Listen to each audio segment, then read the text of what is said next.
여러분 안녕하세요. 저는 세 번째 강의를 맡은 서울신학대학교 최동규 교수라고 합니다. 저는 일부러 저에게 집중하라고 PPT 안 만들었습니다. 20분 정도 되는 시간이어서 많지 않은 시간이기 때문에 PPT 보다 보면은 정신이 없어요. 그래서 많은 정보를 여러분들에게 드리기보다는 제가 하고 싶은 꼭 여러분들에게 선교적 교회 이 이야기 담론과 관련해서 꼭 해드리고 싶은 또 제가 고민했던 이야기를 좀 여러분들에게 들려드리고자 합니다. 우리나라에서 특히 저는 이제 우리나라의 현재 선교적 교회 운동이 지금 어디쯤 와 있나 이런 데 관심이 많습니다. 오늘 그런 얘기를 좀 해드리려고 해요. 앞에 두 분 교수님이 하신 말씀들을 이어서 종합판이라 할까요? 그렇게 이해하시면 좋겠고요. 또 어제 또 이후에도 여러 그 강사님들 제가 봤는데 우리 한국에서 그래도 선교적 교회론, 선교적 교회 운동 요거하고 관련해 가지고 그래도 주목받는 그런 이론가들 또 학자들 또 실천가들의 그분들이 이제 오시는 걸 봤습니다. 선교적 교회가 뭐냐? 지금도 제가 고민이에요. 선교적 교회가 뭐지? 여러분 들으면 이해가 팍 오나요? 들으면 들을수록 미궁 속으로 빠져드는 것 같지 않나요? 어렵다는 느낌 안 드나요? 저 역시 그런 생각을 합니다. 어떻게 하면은 보통의 일반적인 교회 목회자들에게 쉽게 이걸 설명할 수 있을까? 이해시킬 수 있을까? 또 일반적인 크리스찬들이 쉽게 이해할 수 있는 설명은 없나? 이제 저는 그런 데 관심이 많습니다. 지금까지도 이제 많은 책을 읽어오면서 또 연구하면서 거의 한 20여 년 동안 이제 이런 고민을 해오고 있습니다만 지금도 제가 늘 생각하기에는 선교적 교회가 뭐지? 제가 논문도 많이 쓰고 책도 뭐 쓰고 그랬습니다만은 이 원인이 어디 있는가 하는 생각을 해봅니다. 선교적이라고 하는 이 한글의 이 단어에 문제가 있지 않나 그런 생각을 합니다. 선교적 아무런 감흥도 안 일어나요. 선교적 교회, 선교적 교회지 그냥 그게 뭐야 그게 교회면 교회지 무슨 또 선교적 교회래? 그 뭐 선교하는 교회인가? 뭐 또는 선교 열심히 선교 사업하는 거 뭐 다 선교 열심히 하는데 제가 자괴감을 느낀 적이 여러 번 있었습니다. 근데 이제 특히 목회자들이 그래요.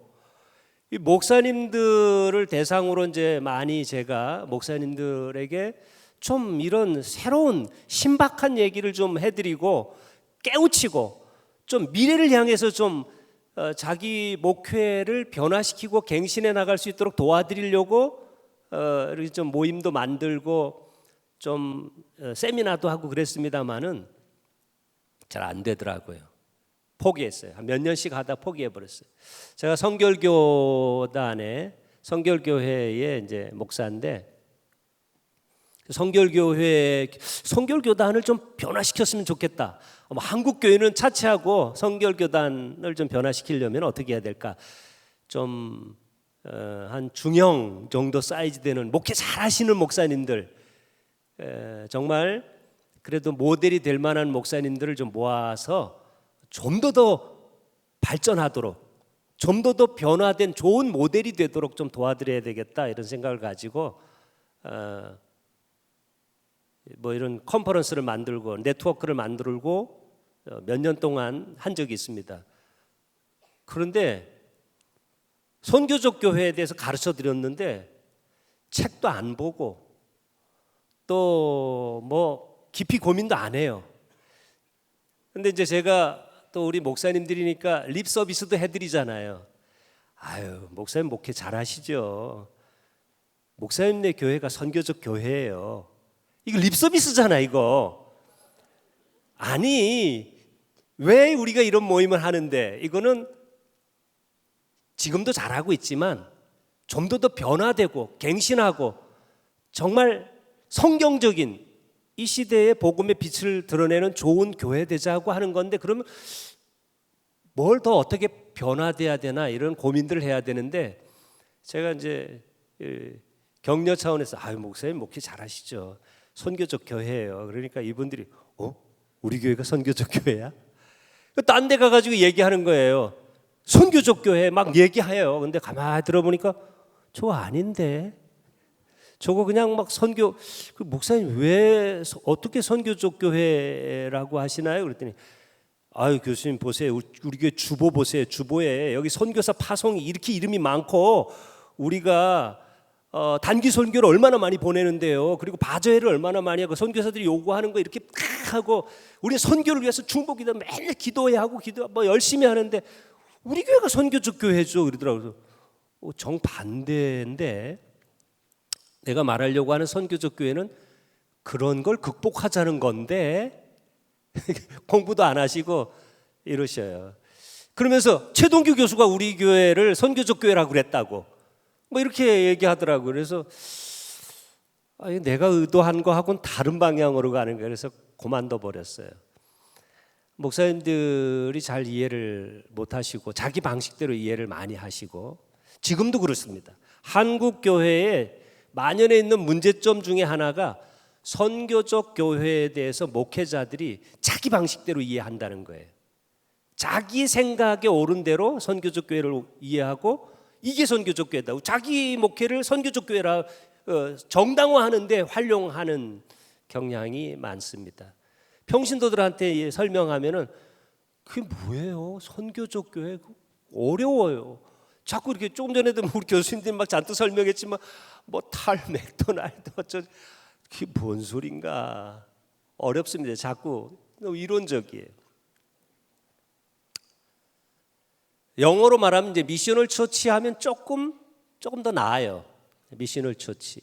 원래는 영어로는 미셔너리라고 하는 말이 선교적, 선교의, 선교사 뭐 이런 뜻인데, 이제 미셔너리라고 하는 게 거기에 담겨져 있는 부정적인 그 선교 의식, 선교 자세를 극복하기 위해서 이 단어 쓰면 안 되겠다. 이걸 극복해야 되겠다. 기존에 했던 선교 방식을 넘어서야 되겠다. 그래서 이 미셔너리라고 하는 이미지가 이미 고정되어 있는 이거를 버리고, 좀 우리 한국말도 막 요즘 신조어 많이 나오잖아요. 그래서 그 뭐 좀 신박한 거 없나, 그래서 미셔널이라고 하는 새로운 단어를 만든 거예요. 새로운 개념을 넣은 거예요. 그래서 지금 많이 설명하고 있는 선교적 교회에 대한 어떤 개념들을 넣어서 이것이 선교적 교회다라고 하는 이제 이론들을 만들고 또 실천하고 이렇게 되는데, 우리 한국말에서는 선교적 교회 이러다 보니까 이게 어감이 잘 이렇게 와닿지가 않습니다. 그러다 보니까 잘 안 퍼져나가요. 제가 걱정하기는 이 선교적 교회가 한국 사회에서는 이거 잘못하다가 이거 조금 이렇게 붕 한번 뜨다가 유행하는 것처럼 뜨다가 이렇게 사그러들고 없어져 버리는 그런 뭐 운동, 무브먼트가 되지 않을까 하는 좀 안타까움, 좀 조바심이 있습니다. 이 선교적 교회에 대한 이야기 또는 선교적 교회를 만들려고 하는 선교적 교회 운동, 이거는요 어떤 유행처럼 뭔가가 새로운 게 뭔가를 좀 나타내려고 하는 그런 게 아닙니다. 모델을 말하는 게 아니에요. 아주 쉬운 말로 하면은 선교적 교회는 앞에 선교적이라는 단어를 빼고 이해하는 게 더 빠를 수도 있어요. 진짜 교회 되기, 이렇게 이해하는 게 더 편할 수도 있어요. 하도 교회가 교회답지를 못하니까, 교회가 가지고 있는 본질적인 속성이 선교적 속성인데, 선교적 본질인데 이거를 제대로 드러내지를 못하니까 억지로 갖다 그 앞에다 교회가 선교적 교회가 돼야 된다고 선교적이라는 말을 갖다 붙였습니다만은, 선교적이라는 단어를 쓰지 않더라도 교회는 원래 선교적이어야 하는 거예요. 선교적 속성을 가지고 있는 거예요. 그것이 무슨 의미를 가지고 있느냐를 해명하는 게 선교적 교회론이다, 이렇게 말할 수 있겠습니다. 그런 의미에서 선교적 교회론, 선교적 교회에 대한 이해를 할 때 여러분들에게 당부드리고 싶은 거는 두 가지 관점에서 여러분의 이해를 확 바꿔야 됩니다. 첫째는 교회에 대한 이해가 달라져야 됩니다. 교회가 뭐냐에 대한 이해를 기존에 가지고 왔던 잘못된 성직주의적이고 또는 어떤 중세교회 같은 그런 기독교 국가 같은 크리스텐돔이라고 얘기하는 이런 류의 교회관을 버려야 된다는 거예요. 여러분, 제일 쉽게 말씀드리면은 교회가 뭐냐 그러면은 대부분 생각할 때 교회는 건물이다 이렇게 생각해요. 교회가 건물이다. 교회 갔다 왔어? 너는 어디 교회 다니냐? 그럼 나 어디 몇 번지에 있는 무슨 교회? 건물, 부동산의 교회. 그래서 목사님들이 자꾸 부동산 목회를 해. 교회를 세우려고 하니까 자꾸 건물을 세워. 성경적으로 돌아가면은 교회는 그런 게 아니에요. 교회는 하나님의 백성들, 하나님께서 구원한 그 믿음의 사람들 자체입니다. 사람들이 교회예요. 사람들이 교회. 따라서 목사님들이 교회를 세운다라고 말하면 사람들을 세워야 되는 거예요. 이 생각이 바뀌어야 되는 거예요. 부동산 목회를 하면 안 되는 거예요. 사람을 세우고 사람들이 하나님께서 정말 뜻하신 대로 하나님의 뜻을 붙들고 살아갈 수 있는 그런 사람들이 가득 찬, 역동적인 헌신된 사람들이 가득 찬 그 사람들이 모였다 흩어졌다 하는 이런 역동적인 교회, 이게 진짜 교회론이거든요. 이런 거에 대해서 생각을 달리해야 된다는 거예요. 길게 설명드릴 수는 없습니다만, 또 하나는 선교에 대한 이해 방식을 바꿔야 됩니다. 조금 전에 계속 우리 교수님들이 다 설명해 주셨어요. 선교에 대해서. 선교가 뭐냐? 자꾸만 어떤 행위, 사업, 선교 활동 아닙니다. 선교는 그런 게 아닙니다. 오히려 그 선교를 가능하게 하는 본질적인 동력, 그게 더 중요하다는 거예요. 선교는 어떤 행위 이전에 그 사람 자체에서부터, 그 사람의 삶의 변화에서부터, 변화된 그리스도인에게서부터 나오는 자연스러운 사랑의 실천이에요. 선교가 그래야 되는 거예요. 그건 말로 복음을 전하든지 봉사하고 섬기든지 지역사회를 섬기든지 봉사하든지 무슨 임의용 선교를 하든지 선교는 다양할 수가 있어요. 결국은 물론 선교가 나타나는 것은 끄트머리에 가면 어떤 행위로 나타나요. 그러나 그 행위 자체가 선교가 아니고 나를 구원해 주신 예수 그리스도의 은혜, 십자가의 은혜서부터 내가 깨닫고 변화된 그 사랑, 체험한 그 사랑이 흘러 넘쳐서 똑같이 나처럼 하나님 믿는 구원받은 사람으로, 안타깝잖아요. 죄인들, 그 사람들을 하나님의 사람으로 만들기 위한 노력들, 그게 섬김이 됐든지 사회봉사가 됐든지 또는 말로 하는 전도가 됐든지, 선교에 대한 의식이 달라져야 된다는 거. 물론 이제 거기에 어떤 방법을 선택하느냐의 문제는 물론 좀 다른 관점을 좀 더 가져야 됩니다. 예를 들면은 교회 성장학에서 말하는 복음의 수용성과 저항성의 관점에서 봐야 됩니다. 지혜롭게 봐야 됩니다. 복음에 대한 수용성이 높으면은 구두복음 전도가 우선시돼야 되겠지만은 복음의 저항성이 더 높으면, 수용성이 낮고 복음의 저항성이 높으면 섬김을 통해서 그 밭을 더 기경하고 마음밭을 갈고 복음을 받아들일 수 있는 그런 상황으로 변화시키기 위한 노력들을 해야 되는 거죠. 한국 사회는 지금 복음의 수용성이 높아요, 저항성이 높아요? 복음의 저항성이 높죠.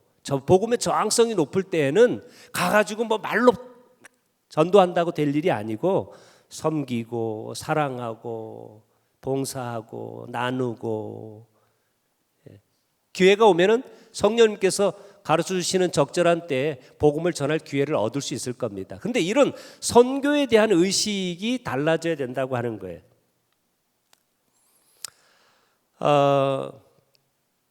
선교적 교회론과 선교적 교회 운동은 좀 달라요. 무슨 얘기냐면은 선교적 교회론은 주로 학자들이 많이 얘기합니다. 근데 사실은 저도 학자입니다만은 학자들이 하는 이야기들이 추상적인 경우가 많아요. 그래서 실천적이지 않아요.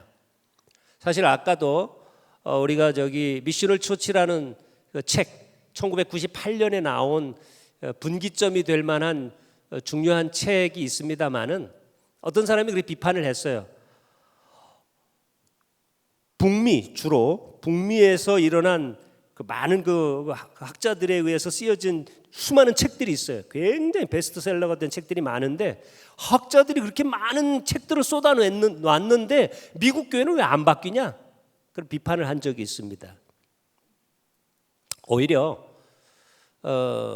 좀 따로 놀고 있는 것 같아요. 선교적 교회에 대한 담론과 선교적 교회 운동, 실천 운동하고는 조금 다른 좀 각도에서 가고 있다는 느낌도 좀 들고요.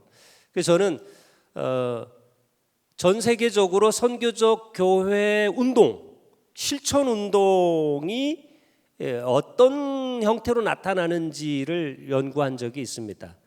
크게 5가지로 정리해 볼 수가 있는데, 첫 번째는 사도적 교회, 어파스톨릭 처치라고 사도적 교회. 조지 헌터가 말한 사도적 교회에 관한 건데, 복음에 대한 정신으로 무장하고 투철해서 그것을, 이 복음을 어떻게든지 지역사회로 흘러보내기 위해서 성육신적인 자세로 다가가려고 하는 노력, 창의적인 노력을 하는 그런 교회들, 불신자들을 향해서 그런 교회들, 자세하게 설명드릴 수는 없습니다만은 벌써 마무리하라고요? 네, 사도적 교회가 있고요. 그 다음에 이머징 교회가 있고, 그 다음에 선교적 교회 개척 운동이 있고, 조금 전에 우리 주상락 교수님이 말했던 교회의 새로운 표현들 운동, 영국에서 일어난 운동도 실천 운동 중에 하나고요. 그 다음에 새로운 수도원 운동이라고 하는 게 있습니다. 네, 다양한 형태로 나타나고 있습니다. 전 세계적으로. 우리나라에 이 선교적 교회론이 수입되어 가지고 각 신학교들마다 우리 교수님들이 많이 연구를 하고 있고, 또 어제, 또 오늘, 내일 뭐 이렇게 여러 그 실천적인 운동가들도 많이 있는 것처럼 우리나라에서도 많이 나타나고 있습니다. 여러 가지 그 형태들이 있는데, 주상락 교수님하고 저하고 같이 연구한 많이 리서치를, 전국을 다니면서 리서치를 하고 정리한 내용이 있습니다. 몇 가지 우리나라에서 나타나고 있는 선교적 교회 운동의 실천적인 모습들이, 뭐 예를 들면은 마을 공동체 운동이라든지, 또 어느 제자도 문화 유형의 그런 선교적 교회 운동도 있고요. 그다음에 공공교회 유형도 있고, 대한 공동체 유형도 있고, 여러 가지 유형이 있습니다. 관심 있는 분들은 여러분 그 RISS 같은 데를 보시면은 논문, 저의 이름이나 주상락 교수님 이름을 치시면은 논문이 나옵니다. 찾아보시기를 바라고요. 정리 차원에서 이제 말씀을 좀 드려보겠습니다. 제가 이제 우리 한국에 나타나고 있는 여러 가지 그 선교적 교회 운동, 미미합니다. 아직까지는 미미한데 그래도 풀뿌리 운동처럼 지금 나타나고 있어요. 그 가운데 제가 볼 때 몇 가지 좀 보완하고 발전했으면 좋겠다 싶은 거 몇 가지 좀 지적하면은, 첫째는 우리나라에서 일어나고 있는 선교적 교회 운동은 주로 너무 학자 중심이에요. 학자들만 떠들어요. 실천가들이 부족해요. 그 다음에 주로 실천하더라도 목사들, 목회자 중심이에요. 너무 평신도들에게로 흘러가지를 못하고 있어요. 그래서 제가 볼 때 목사님들이 제대로 배우고 이걸 익혀가지고 평신도들이 이 선교적 의식을 갖도록 만드는 교육이 매우 중요하다는 생각을 합니다. 그래서 이 선교적 교회 운동은 사실은 아까 주상락 교수님 얘기한 것처럼 교회의 새로운 표현들 운동, 영국에서 일어난 그 성공회에서 있었던 운동의 핵심이 뭐냐면 그거는 목회자 중심 운동이 아니라 평신도 중심 운동이에요. 그래서 이것이 역동적인 하나님의 나라, 하나님의 선교가 제대로 이 땅에 풀뿌리 운동처럼 퍼져나가려면은 평신도들이 깨어가지고 평신도들이 선교적 의식을 가지고 자기의 삶의 일상생활에서 직장, 가정, 일터, 일상생활 가운데서 선교적 의식을 가지고 흩어지는 교회로서 움직일 때 이것이 이 사회가 변화되고 놀라운 역사들이 나타날 수 있다, 이렇게 생각이 들고요. 또 하나 이제 하나 더 말씀드리자면은 여러분 지금 보시면은 이제 또 다른 그 실천가들 이야기들 들어보시면은 굉장히 작은 교회 중심이에요. 그리고 또 개척교회 중심이에요. 그래서 뭐 이거 선교적 교회 운동은 개척교회 해야 되나? 그런 생각이 들기도 합니다. 근데 그렇지 않아요. 제가 볼 때는 선교적 교회 운동에 빠진 영역이 하나 있는데 기존 교회의 갱신 운동입니다. 기존 교회를 선교적 교회로 변화시키는 그런 운동들이 한국에서 일어나야 되겠다, 이런 생각이 들고요. 더 나아가서는 서구에서 일어나고 있는 이 선교적 교회론, 선교적 교회 운동, 실천 운동이 우리 한국에, 제가 볼 때는 우리 한국에서도 충분히 그만한 역량이 있다고 생각을 합니다. 그래서 우리 한국 땅에서, 한국에서 사역하고 있는 학자들과 실천가들에 의해서 토착화 운동이 좀 더 일어나야 되지 않을까, 그런 생각을 합니다. 여러분들이 중요합니다. 여러분들이 잘 배우셔서 여러분들의 삶의 현장에서 선교적 교회로 살아가시기를 바랍니다. 감사합니다.